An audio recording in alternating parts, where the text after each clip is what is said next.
걷지 무티나게 썼지 Run you where I don't know 악색금 후위는 널 겨울에 막 글심 미콜락 더 미크러지 더 무크리 and new lord 마라비 and lord It's too shy ship Körper Körper shin sulla sul Och ain't shack soon The face on me forget No crease up a problem The can you wear right Cause the only gear we fail should We catch us in air it We roll up a thousand Can't come back and only shot what I mean to own Tell me something on and on and on On and on and on Can't come back and only shot what I mean to own Éclair che annuba Tamegi rikulkulua Lagadi erulor Quibula idachro Ertipoka Oma krishek pleska Shinkasen sheet arnaron It's too I reached him account It's too shy shift Körper Körper shin sulla sul Och ain't shack soon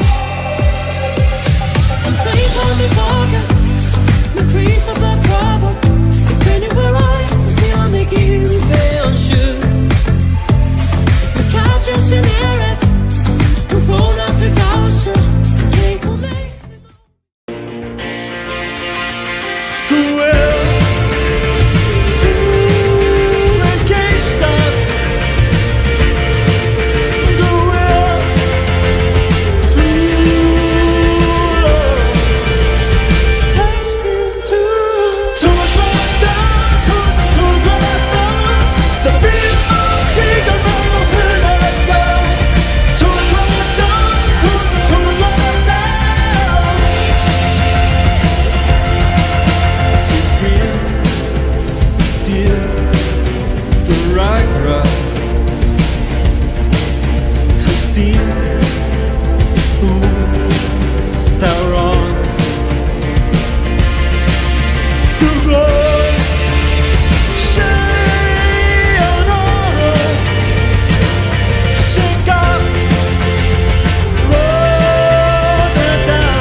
McGraw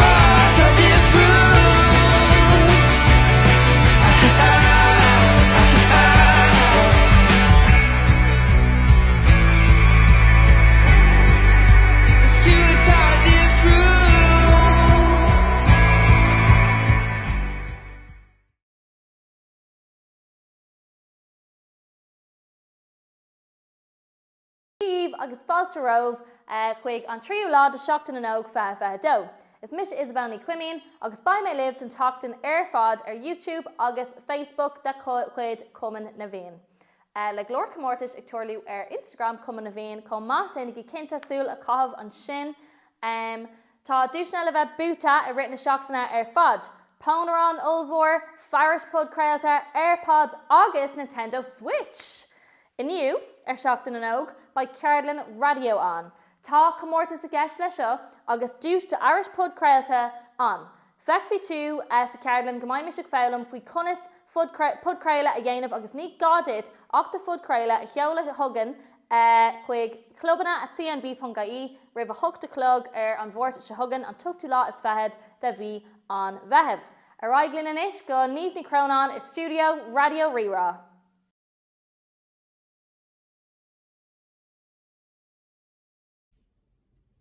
Hello, Dave agus fáilte chuig Caroline Radio Rira ná tá cúpla rud ag tasal den Caroline seach, níl mór ag tasal an Anchor. Trí rud. An céad rud tá tasal ná peann, anna himplí. An dara rud atá ag tasal ná leanach le do script, so leanach piece of pop ar an air tá tasal. Onas gur féad le do script a scríb amach agus an trí rud atá tasal ná gohan póca. Pe gohan póca tá agad sáile bé muid an an sinna úsad. Now, uaireanta, nu don cuid is mónar is smaoiníomid ar fud creaí a dhéanamh nó ar clúir go radio dhéanamh nó miran a radio a hafada. Ceapamid ar fád agus ceap mé go díla déine nó go bhfuil mics on a cosasach ag tastal agus gur gáid bheith studio radio agus nach bhéach aine é dhéanamh sáile. Ach dalam muid galore le linn COVID ach go háirithe faoi bheith tafid agus ag créile ón maiile agus tá sé anna himplí clórica agus podcréaltaí agus miran a radio ar ord caidan a hafada sáile. So mátá maic agat sa teach is féidir sinna úsáid cínta ach in our rira is lór de gohan póga. Tá na mics atá ar phones faoi láthair ar ord caidan agus tá cúpla rud gur féidir déanamh le cíntú go bhfuil do fudcréile tafada ar ord caidan agus tú bantúsáda os the phone. Okay, so don Caroline seo an chéad rud atá déanamh ná an script a scríb amach agus is tóga mata tú scríb script radio riamh nó ag olbhú do fudcréile riamh nó clúr radio riamh is gáid golóir taide dhéanamh. Sin ceantas na rudí is tábhachtaí nar haon tú ar an air go háirithe mata sé beo nó fiú muna sé beo is gá go métha Olaf de ein ceist a hagan hugad. So déin cínta golóir taide a dhéanamh détá coppla puinte a scríb sias más míon leat. Ach don lániu níl mé géirí léirmheas a rá mar nuair a cluisimán focail léirmheas muoine ar an scóbéidir, so is cinál mulla de éistóirí Radio Rira sin a bhés á scríb agus a tafada ag gachanna. So tá muid chun multi a thuairt de éistóirí Radio Rira. So ar Radio Rira bíon ar loithróí ag leirt go minic faoi scanan nua atá sa fictulin nó leabhar nua atá léite acu nó app nua atá in úsáid acu go rialta atá ag ceir go mórló nó cluiche ríomhreachta atá acu sáile. So tá muid ag géirí multi a thuairt dar an éistóirí.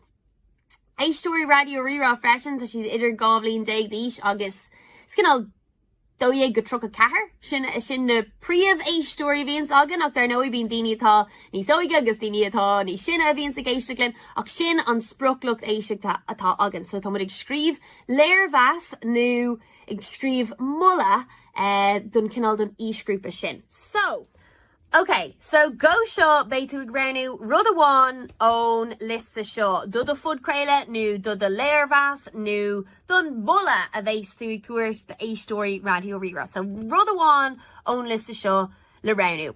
So, an céad raibh clúr telefíse a tháinig tú le déanaí ar Netflix nó ar an telefís beidir ar TG4 nó ar Prime nó ar Disney Plus pe áit a míon tú breúir an telefís clúr telefíse atá feici agad le déanaí a hahan leat. Sin rá a hain. So détá clúr telefíse dhéanamh nó détá cluthe a ranú, cluthe board a imríonn tú nó fiú cluthe ríomhreachta a imríonn tú a haíonn go mór leat ar an Xbox nó Payrod. So sin clúr telefíse nó cluthe nó an céad rá eile scanan Beidir tú sa fictalin owner oscail siad a ríis nu beidir gohacha tú scanan ar ríis ar Netflix, nu Prime, nu Payrod, nu ar an telefís. Scanan a has amach ditse a ceapan tú gur fiú a bhula do gcuoine eile agus the A-Story Radio Rerá. So sin scanan, nu beidir gohfuil app ar the phone. Úsáidan tú nu a cairíonn go mór leat gach ile lá gur cóir go mbeadh níos mó daoine ag baint úsáide as agus gur gapan tú gur cóir do gcuoine an app seo a úsáidá. So sin an app nu is féidir leat leabhar around. So an bhfuil tú ag léamh ar an leabhar faoi láthair nu an bhfuil leabhar léite agad le déine gur bhálait mulla the A-Story Radio Rerá. So ceann amháin ón lista sin. Leabhar, new app, new scanan, new cluiche, new chlór telefíse. So rud amháin ón lista sin. So céir a hasan amach dit. Céir go bhféadtá léirmheas má a scríomh air. So tá tú ranú rud amháin ón lista sin agus bíonn sé níos fearr a gcónaí muna raníonn tú rud éigean atá anna catínta. So mar hampla má tá chlór atá anmhór Netflix agus má tá gach ile duine ar scóil ag feiceant air is fiú ar is fearr sin a hacant. Má tá cinál chlór atá beagnaí neamh catínta nu nach go feice ag mór an daoine, nu app nach go linn úsáid ag mór an daoine. So ná déon léirmheas aber ar TikTok nu Instagram, mar tuigim muid ar fád colas gan aibríonn sin. So má tá rud éigean difriúil agat. So rounnaí an isis chlór telefíse, app, scanan, new leabhar, new cluiche. Ceann amháin ón lista sin. Okay, so nuair tá cinenne déanta agat, pe ceann atá rounatha agat, má tá tú chun chlór, new cluiche, new app, new Payrod.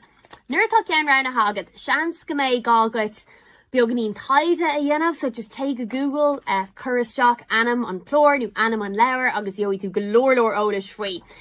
Seans go mbeidh tú gurí foiile amach céad na heistóirí atá sa scanan sin, nu caitheann ar fáil siach an leabhar agus ólas mar sin a bheith cearach do A-Story Radio nu aonatá ag éisteach le podcréide. So nuair tá cinenne déanta agat, nuair tá beagnaíonn taide déanta agat, is gáilgait an sin do script oil agus do fianna oil agus tosáimmuid ag scríomh ar script radio. So, nuair tá muid ré lenar script a scríomh, Becar go gleannach full of os the core pian agad freshen agus tamad rail adol. Now, shook can rinne me níos luia, ní sample, nu can all dreach scripte is doga.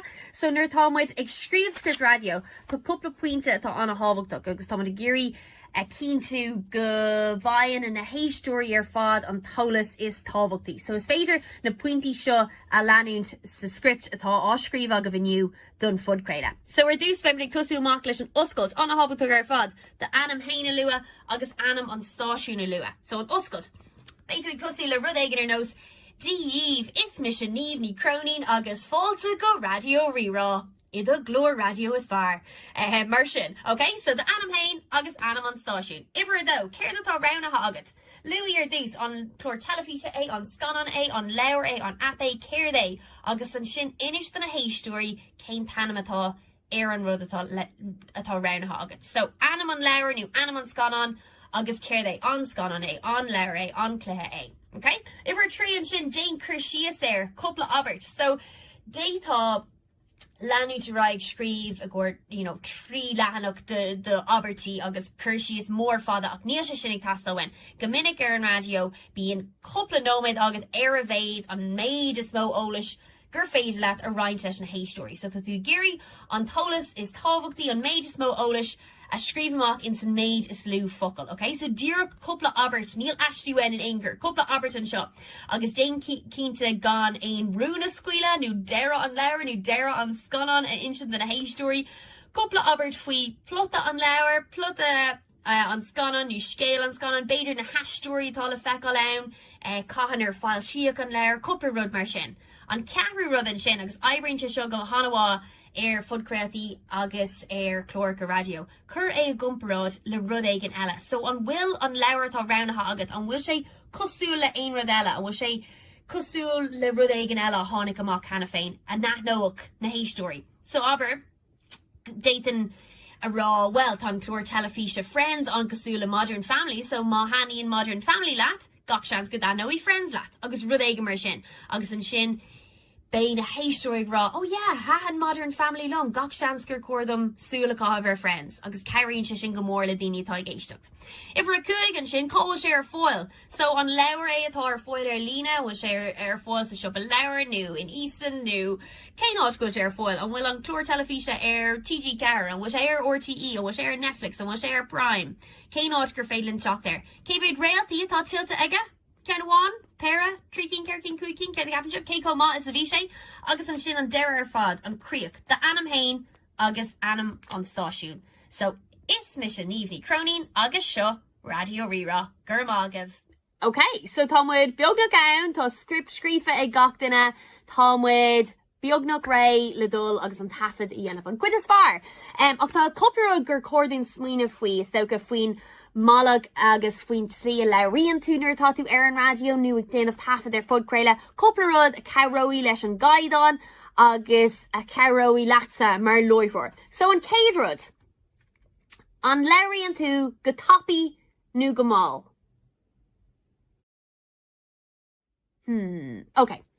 Branta seo ar an glór. Mátá tú ag déanamh tráchtarachta ar sport, agus mátá tú ag éisteach leis an loithhóirí sin, bei siad ag léirt ar luas anna hapaí le cuineál suas leis an glea.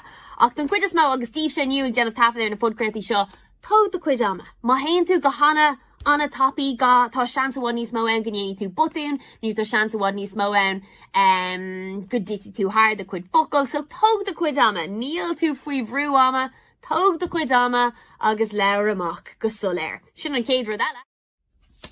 Leabhar amach go soléir. Sin ceantas na pointí is tábhachtaí. Tá tú i géirí go dtí na héisteoirí gach ile a dearann tú, gach ile abert, gach ile ocail a dearann tú, so aber gach rud amach go hana soléir.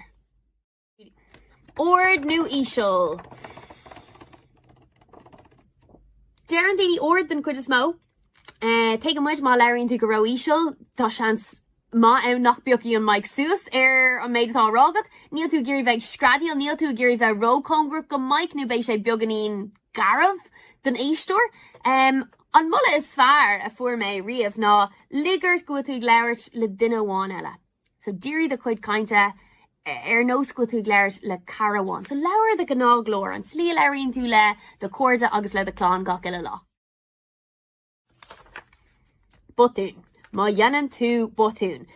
Ná bí bortha má dhéanann tú botún. Má dhéanann tú práiseach omláin don tafad is féidir é a stoppa agus é a hosú a ríis, ní bheith aon rud atá dhéanamh agus beo, so béis sin okay? Má dhéanann tú botún beag ná bí bortha. Lanarái, ná habair oops, ná habair tá bronnarm. Lanarái, déanann muid ar fád botún bheoga in ar gcuid caintin ar tomadig léirt len ar glán agus ar córda gach lá, ach déanam muid námhór there, so ní hogan aine rilí faoi dara. Agus déanann loithhóirí radio, botún ar an radio, an tám ar fád. But tá cinál, is socha tá clachta acu agus tá taithí acu gan aon ord a haringt air agus mar sin ní hogan na héisteoirí faoi dara. So más botún beaga tá ann lanarái agus rís más rud ómhór tá ann stop an sin agus déan a hafa there. Okay, so nish tamid réilis an tafad a hosú, tá scripte gach duine, tá roiin clochta déanta, ach nish is gá an tafad i dhéanamh. Má tá clúsán agad, nu má tá Mike Carrot agad is féidir leat sinna úsad ach níl aon gá an tainrad taig tasal ná the phone. So má haint is jockey the phone, oscail pay voice recorder tá ar an phone agus béimid an sinna úsad.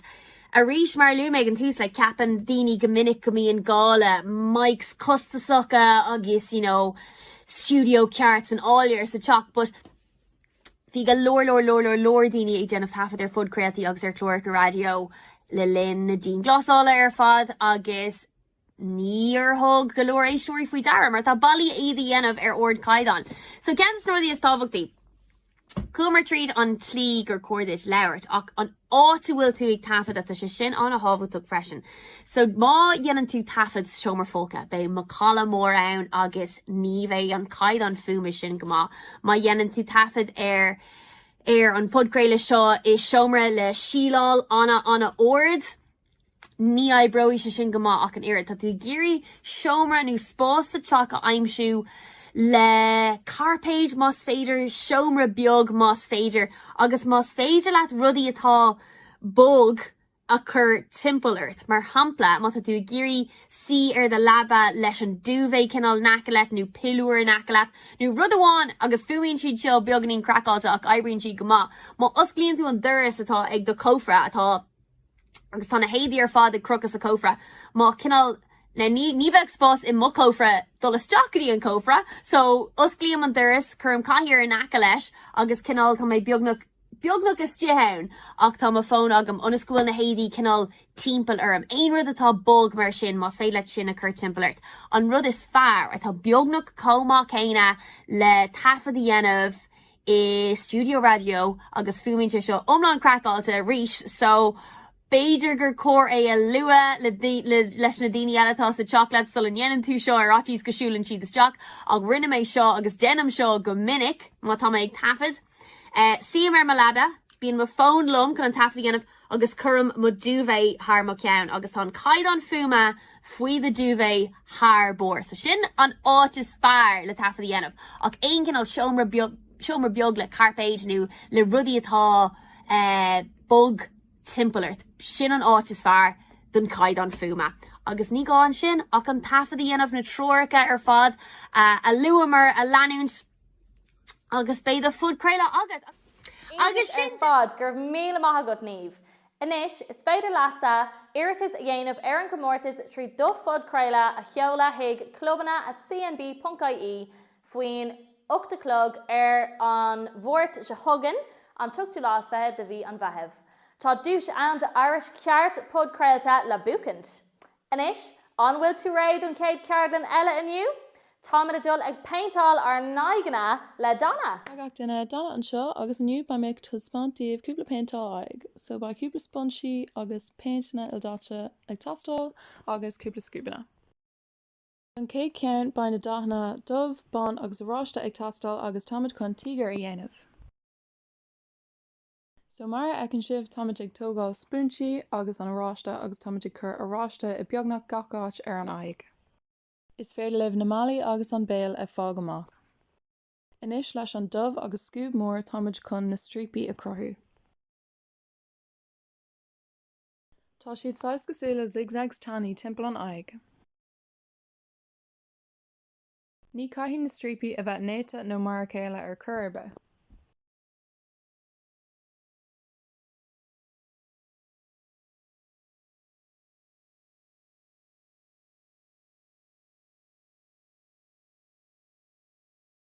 Nuair atá tú sásta le a strípaí táid chun an srón a crothú. Ghlach an dubh arís agus scúb mór agus cur píos beag dubh ar bhar an srón.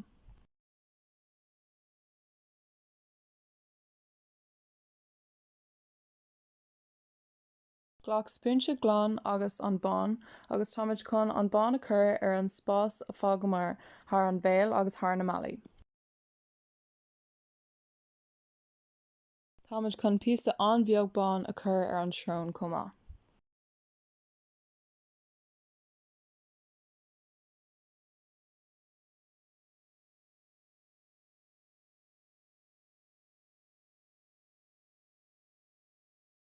Inis táid chun an rud céine a dhéanamh ach le scúb an uair seo chun cuma grúga a chur air.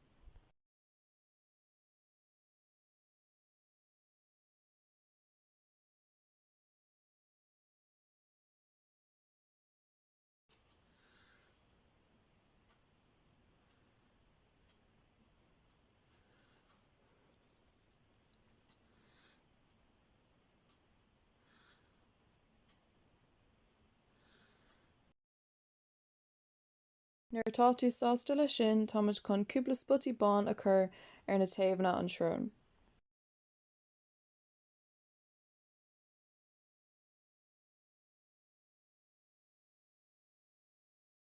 Chun é dhéanamh brathnú níos mó cosú le grúig, táid chun cúpla lúntaí dubh a chur sna líntaí bán. Inis le haigh an béal, déan líne amháin ag dul síos ón srón go dtí na beola, agus líon isteach an beola bar leis an dubh.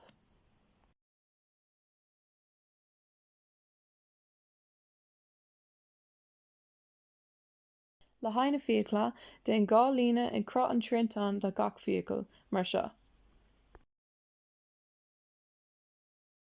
Inis táiméid ag dul arás ar na spotí bán agus spotí dubh a chur air. Déon cúpla líontaí ar an trón agus níos mó gruaig sna mballaí.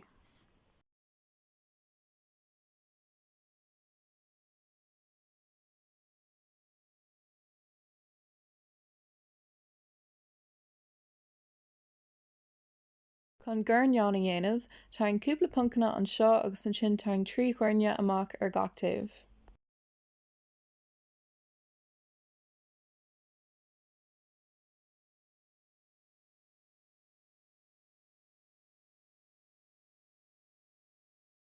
Inis chur píosaí beag dearg ar an bheola bun.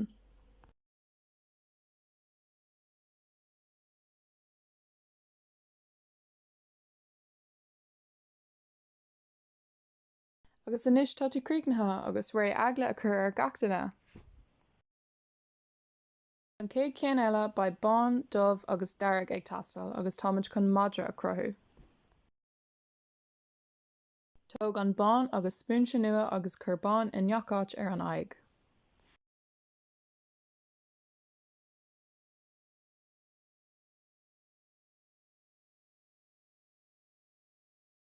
Tóg an dubh agus scúb mór agus táimid chun an mala a dhéanamh.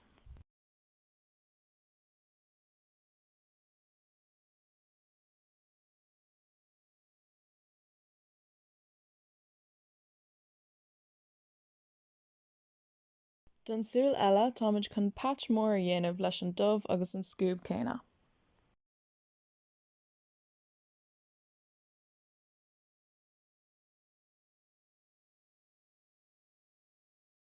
Inis táimid chun cúpla spotí mór a dhéanamh timpeall an aghaidh leis an scúb mór céine.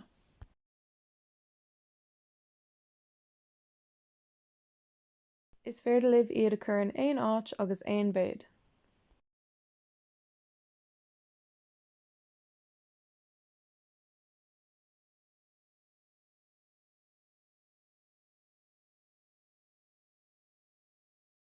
Táimid chun an srón agus na beola a dhéanamh dúradh mar an ggéine leis an tíogar.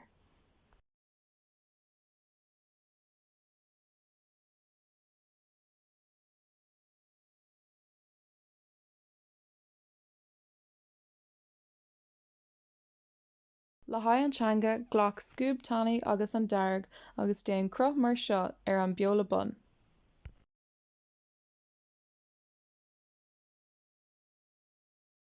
Inis leis an dubh agus scúb tanaí arís, táimid chun imlíonn tanaí a dhéanamh timpeall an teanga.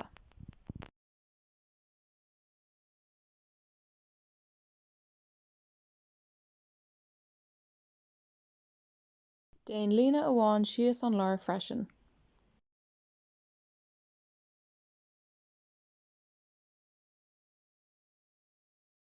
Déan na guranna cosúil le ceann an tíogar le cúpla puncanna an seo agus cúpla líontaí amach ar na gá taobh.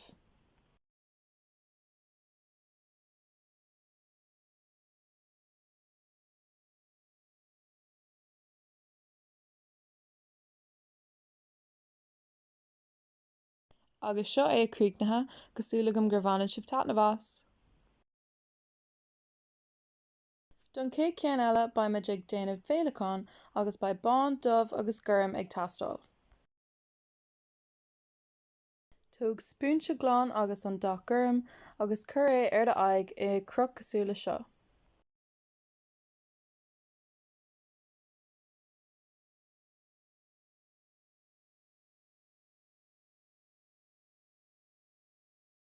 Inis tóg bán ar an spúinse agus cur é ar thar de thuaidh agus ar an taobh an srón agus faoi de thuaidh.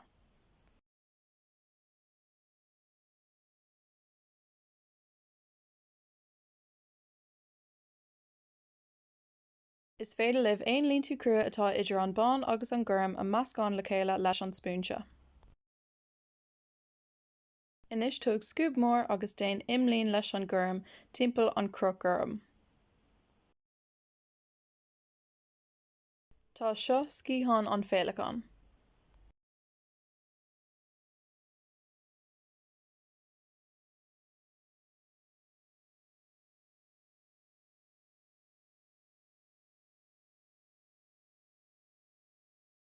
Inis tug an dubh agus scúb an tannaí agus táimid chun imlíonn tannaí a dhéanamh timpeall an chró. Ar cúpla pointe ar an imlíonn, déan líontaí ag dul isteach sa chró cosúil seo. Ansin, líon isteach na spásanna na líontaí fiú níos lú. Inis tug bán ar scúb mór agus déan an corp an féileacán. Is féidir libh cúpla bíseanna a dhéanamh an seo fós leis an bán ar an scúb.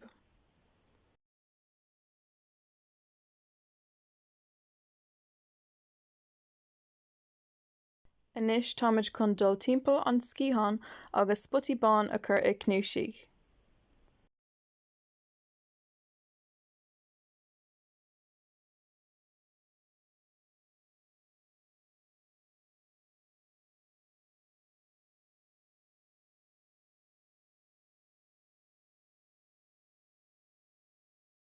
Le dot dubh ar scúb tannaí inis táimid chun an taoine a cruthú le bíseanna beag. Déan imlíonn an tannaigh timpeall ar corp an féileacán agus na bíseanna bán. Is féidir le dach gurm a chur ar a bheola mas malaat agus inis tá tú críochnatha. An uair seo tá dubh, bán agus dearg ag teastáil agus táimid chun Spider-Man a dhéanamh. Leis an dop bán ar dos fúnse, déan gá tríntáin thar a thuúla.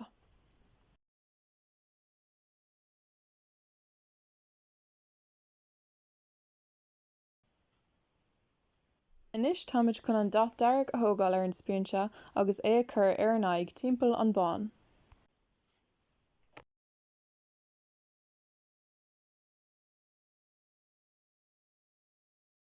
Is féidir libh an dearg a stoppa ar bhar de leicin ar na gá taobh.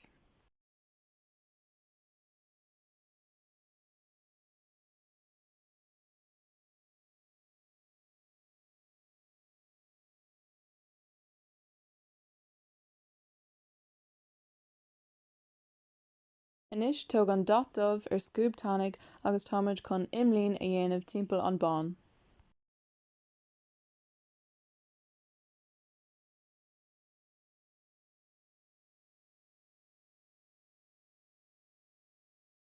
Inis táimid chun na gréasán domhnála a dhéanamh le dubh. Déan 3 líontaí ar na leicin mar seo.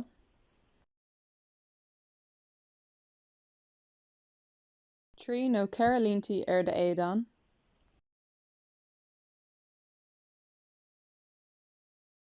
Agus 3 líontaí ar an leic eile.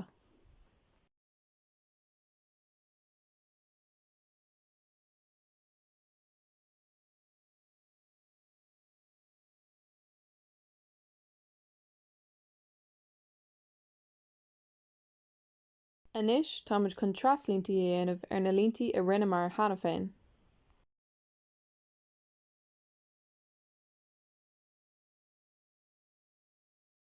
Caithimid domhnála beag a cruthú ar an trón inis. Tosú amach le curcail mór dubh le haghaidh an corp.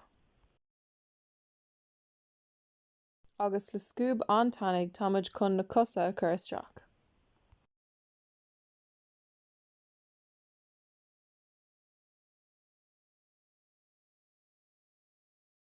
Inis leis an dop bán agus scúb tannaigh táimid chun cúpla highlights a dhéanamh ar an aghaidh ar fad. Píosaí beag ar na gréasán domhnála. Ar na himlíontaí na thuúla.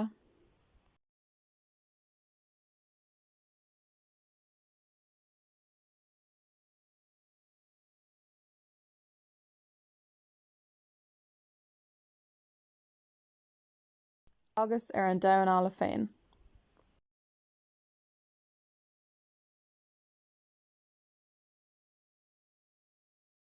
Agus seo é críochnatha. An aghaidh deireadh ba bán, glas agus cúpla péinteanna ildáte ag teastáil. So tosú amach le scúb 6 mór agus déan cúpla bíseanna in aice le a thuúil le bán ar an scúb. Rinne mé cúpla spotí in aca le a thuúil freisin. Le haid na bláthanna chur lán bán ar de scúb an scúb céine, agus an sin feadh dá eile agus chur an dá ar just an bharr an scúb. Ba chóir go mbeidh cuma mar seo ar de scúb.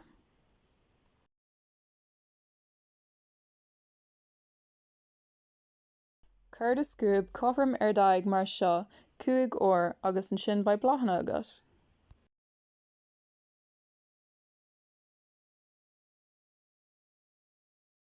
Déann arís sé cúpla uair timpeall daig agus déan cinnte go bhfuil an dá i lár an blá.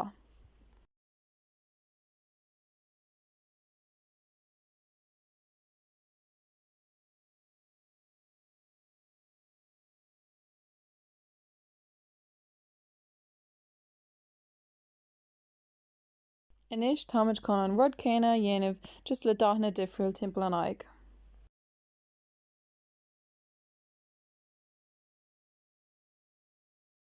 Tá sé deas nuair a scarann tú na daithne difriúla amach as a chéile agus nuair a chuireann tú do bláthanna ar fad timpeall de thuúil.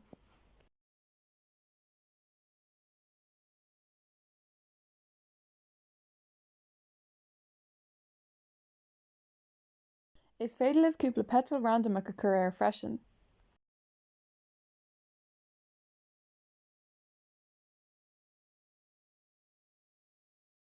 Inis táimid ag déanamh an rud céine arís ach táimid úsáid an dá buí agus bán anseo in ionad an curcra nó an glas.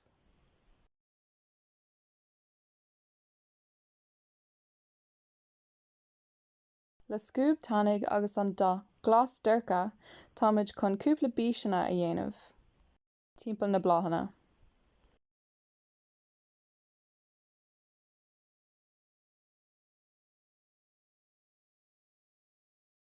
Táimid déanamh cúpla líntaí isteach sa lár na bláthanna anseo freisin leis an glas dorcha arís.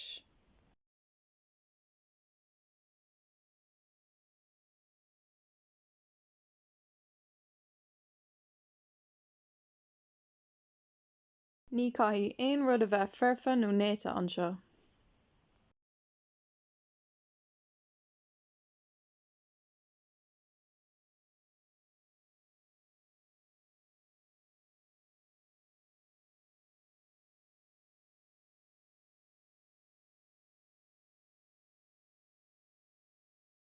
Is féidir libh líntaí a chur thar na líntaí a rinne tú cheana féin nó líntaí nua a crothú.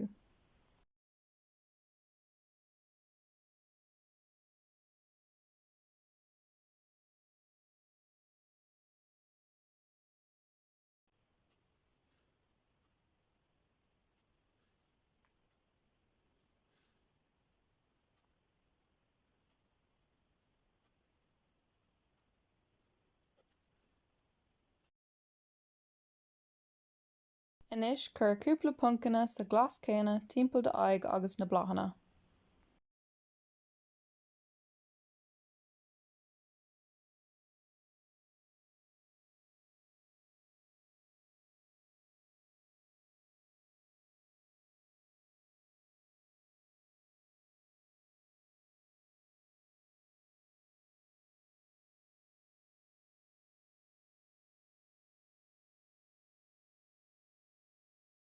Inis leis an curcra céine a dúsáid mar níos slua, táimid chun cúpla puncanna a chur i lár na bláthanna.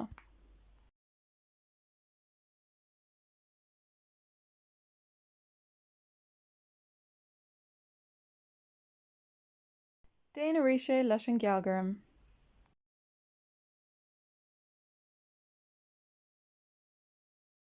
Is féidir libh dul thar an glas freisin le na daithne.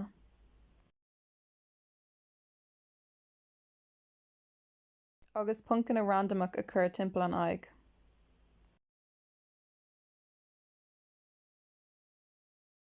Leis an buí déanamid an rud céine go díreach.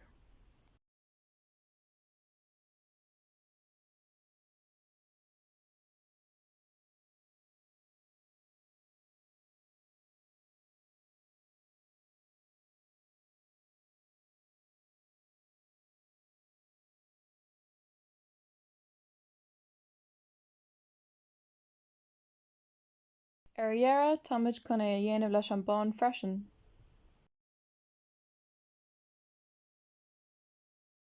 Is féidir libh cúpla bíseanna nó puncanna eile a dhéanamh freisin.